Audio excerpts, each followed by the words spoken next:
Capítulo 17. A caçada. Parte 1. No dia seguinte, Jinchi e os outros partiram para caçar. Jinchi usou seu disfarce, embora parecesse irritado por ter que fazer isso, e continuou a se chamar de Kouzen, o nome que parecia que ele usaria durante o período. O disfarce era compreensível. Ter alguém parecido com Jinchi vagando por aí seria uma distração absoluta por si só. Este não era o palácio. Ninguém aqui sabia que ele era um eunuco. Porém, com o incidente do jantar fresco em sua mente, Mau Mau não pôde deixar de se perguntar o que exatamente o eunuco estava escondendo. Ela optou por não prosseguir com a questão. Ela só podia imaginar o que teria acontecido se Jinchi se misturasse livremente durante as refeições. Não é à toa que ele manteve as janelas fechadas. Foi assim que Mau Mau seguiu os caçadores numa carruagem. Na verdade, a carruagem continha vários empregados domésticos, juntamente com lenha, panelas de sopa e uma série de outros utensílios de cozinha. Parecia que eles pretendiam cozinhar tudo o que pegassem na hora. A carruagem passou pelos campos de Gaolian por uma boa meia hora, e então as montanhas apareceram. Depois subiram a pé as encostas por mais uma hora, até chegarem a uma casa construída em uma colina com uma vista deslumbrante. O verde ao redor era refrescante e a água podia ser ouvida ao longe. Parecia que estavam perto de uma grande cachoeira. Os criados, habituados a tudo isto, começaram a preparar uma fogueira. Vários deles foram com jarros buscar água. Mau Mau se perguntou se ela deveria fazer algo para ajudar, mas as comitivas dos outros funcionários que a acompanhavam não levantaram um dedo. Eles encontraram um lugar sob um dossel montado por alguns criados que chegaram cedo e conversavam. Os nobres do partido comeriam em outro local. Provavelmente é mais seguro não fazer nada, pensou Mau Mau. Com muita frequência, as pessoas faziam mais mal do que bem quando tentavam ajudar e apenas ganhavam a inimizade das pessoas ao seu redor. Os criados provavelmente ficaram igualmente felizes por serem deixados sozinhos. Enquanto ela vagava, Mau Mau avistou um cachorro, um com um dono conhecido. Então, o vira-lata trouxe seu vira-lata. Era Lee Haku, que também era um cachorro grande e amigável. Querendo saber o que ele estava fazendo ali, Mau Mau se aproximou e se agachou ao lado dele. Ele estava ocupado esfregando a barriga do cachorro, mas quando percebeu que alguém havia se aproximado dele, um olhar suspeito passou por seu rosto. "Olá", ele disse. "Olá", respondeu Mau Mau. Aquela voz. "Ah!" Ele bateu palmas e assentiu. "Jovem, é você. O que você está fazendo aqui?" E parecendo muito mais adorável do que o normal também. "Que bom que você finalmente percebeu." Entre o fato de ela não ter sardas e não estar usando sua roupa habitual, ele parecia não ter percebido que era ela a princípio. Ele era um homem que sabia ser rude, como sempre. "Sim, mas falando sério, por que você está aqui?" "Fui pessoalmente convidado a comparecer." Isso é realmente incrível." Uma das boas qualidades de Lee Haku era que ele não pensava muito nas coisas. Mau Mau havia falado com ele sem realmente pensar nisso, mas talvez este não fosse o melhor momento para revelar quem eram seus conhecidos. "Sabe, foi o mesmo para mim", disse Lee Haku. "Alguém me chamou pelo nome para fazer parte da unidade de guarda." Ele parecia um tanto incomodado com isso, embora continuasse acariciando a barriga do cachorro. O animal usava coleira e Mau Mau deduziu pela raça que se tratava de um cão de caça. Infelizmente para ele, hoje eles estariam caçando com falcões. O cachorro teria apenas que esfriar os calcanhares. Deve ter sido por isso que ele e Lee Haku estavam aqui mantendo acampamento. "Você, fique de olho no cachorro", disseram eles. Evidentemente, embora ele tivesse sido chamado pelo nome, os outros guarda-costas, todos eles homens orgulhosos, o haviam efetivamente condenado ao ostracismo. Lee Haku vinha subindo no mundo ultimamente, mas quanto mais alto você subia, mais feroz se tornava a resistência. Lee Haku franziu os lábios, mas não porque estivesse chateado. Ele estava fazendo um som ridículo de FSSH, tirando o ar da boca. Ele parecia pensar que estava assobiando. "Você é muito ruim nisso, senhor." "Sim, obrigado." "Calar o bico." Ele deu um tapa na cabeça de Mau Mau e depois puxou uma corda em volta do pescoço, produzindo um tubo longo e estreito que parecia vagamente com uma flauta.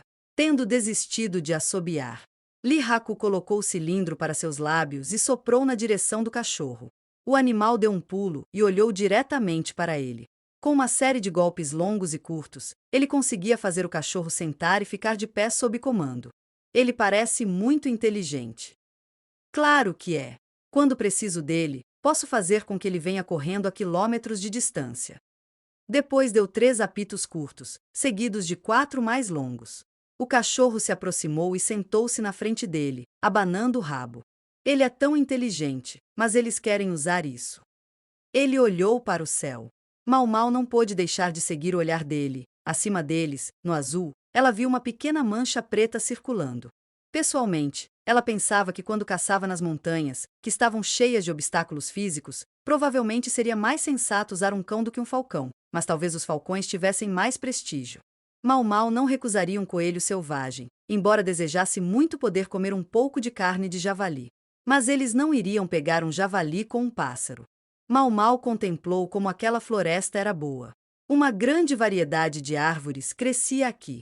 E isso provavelmente significava uma grande variedade de ervas medicinais e cogumelos. Acho que provavelmente não querem que eu entre lá, pensou ela. Ela estava se sentindo inquieta. Ela olhou ao redor. Lihaco estava completamente absorto brincando com o cachorro. Ela não achava que alguém iria notá-la. Mas ainda. Ela começou a olhar em volta e, quase antes de perceber, o sol havia passado do seu zênite. O ar estava cheio da fragrância de carne escaldante. Eles estavam no retiro da montanha, onde o vinho corria livremente e as mulheres traziam a caça cozida. Cerca de 10 funcionários estavam sentados em cadeiras e uma mesa próxima continha mais acompanhamentos. A sala foi projetada para ter um bom fluxo de ar e baldes de água foram colocados a seus pés. Estavam presentes criados com grandes leques, e obviamente foram feitos todos os esforços para aliviar o calor sufocante de uma caçada de verão. Shokushu tinha um clima mais fresco, como convém a um lugar onde as pessoas iam para fugir do calor, mas hoje o bom tempo e a brisa úmida conspiraram para fazer tudo parecer quente. Os servos solícitos vieram com comida. Carne adicional foi cozida para complementar o pescado da caça, o que não seria suficiente para todos. De qualquer forma, ao contrário do peixe, a caça não estava necessariamente mais saborosa imediatamente após ser capturada. Mau Mau ficou atrás de Gao Shun, observando o processo com distanciamento. Gao Shun tinha seu próprio assento. As atendentes e as mulheres do palácio ficaram em posição de sentido atrás dos vários funcionários. Você sabe, agora que penso nisso. Fora do quarto de seu mestre, Gao Shun não passava muito tempo na companhia de Jinshi. Em vez disso, Bazen o atendeu e Mau Mau naturalmente se apaixonou por Gao Shun. Um homem de aparência estranha ocupou o lugar de honra. Seu rosto estava escondido atrás de uma máscara e ele nem tocou na comida. Nem o vinho. Bazen ficou atentamente atrás dele. Ele tem que usar essa coisa até aqui? Deve ser difícil, pensou Mau Mau. Ela não sentiu que isso a preocupasse particularmente, no entanto. As garotas que serviam a bebida ficavam olhando furtivamente para o visitante mascarado, que era, claro, Jinshi. Por mais estranha que tenha sido sua escolha de acessórios, ele era o convidado mais importante ali. Tornar-se amante de algum alto funcionário traria quase por definição mais segurança do que acabar casada em algum casamento medíocre. E todas as senhoras aqui pareciam espertas o suficiente para saber disso. Não eram apenas as mulheres cuja atenção ele chamava. O homem corpulento sentado ao lado de Jinshi estava sempre sussurrando para ele.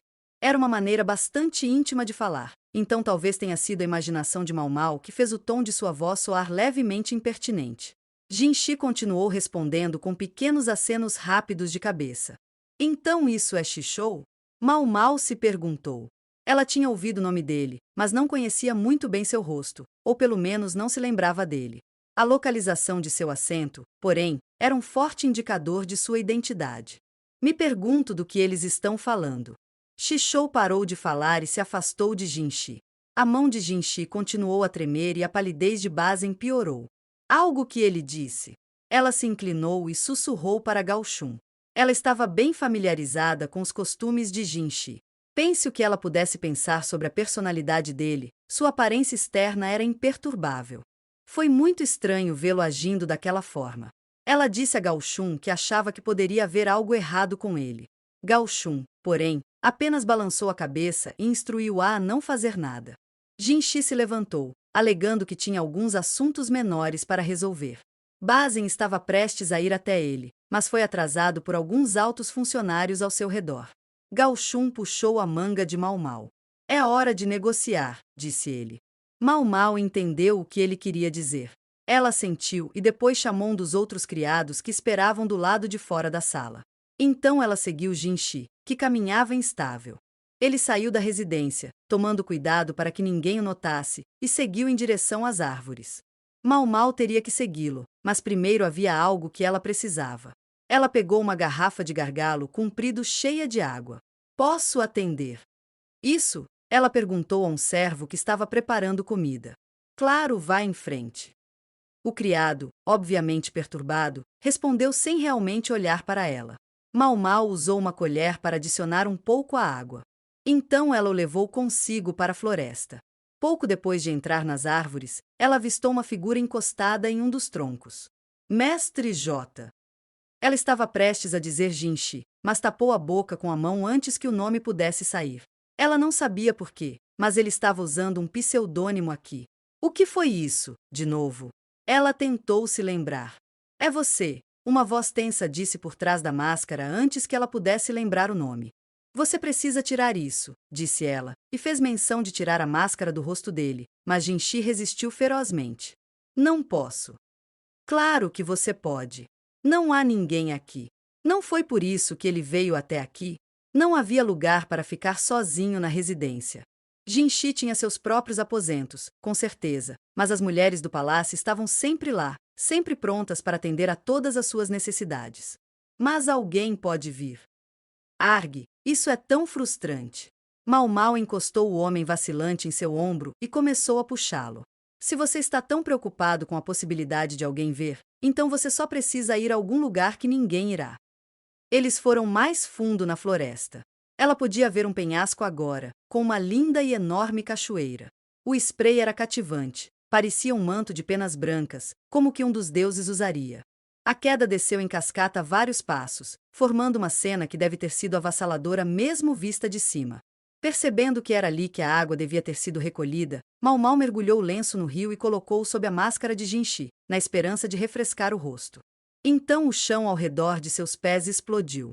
O que? Houve um barulhento bater de asas enquanto os pássaros se dispersavam. Foi Jinchi quem reagiu, agarrou Mau Mau nos braços e começou a correr. Mas novamente a terra aos seus pés cuspiu no ar. A brisa carregava um cheiro característico de enxofre. Isso poderia ser uma feifa? Jinchi sibilou, ainda se movendo instável. Ele parecia surpreendentemente calmo diante do que era obviamente um acontecimento inesperado. A feifa, que significa explosão voadora, era uma arma que utilizava pólvora. Às vezes era usado na caça, mas seria muito difícil afirmar que esse incidente em particular foi simplesmente um erro. Jinchi pensou por um momento, depois apertou Mau Mau com mais força. Desculpe. Isso vai ficar um pouco dramático. Ele começou a correr com Mau Mau nos braços e depois saltou para a cachoeira. Um pouco, minha bunda. Mau Mau pensou enquanto eles mergulhavam na água.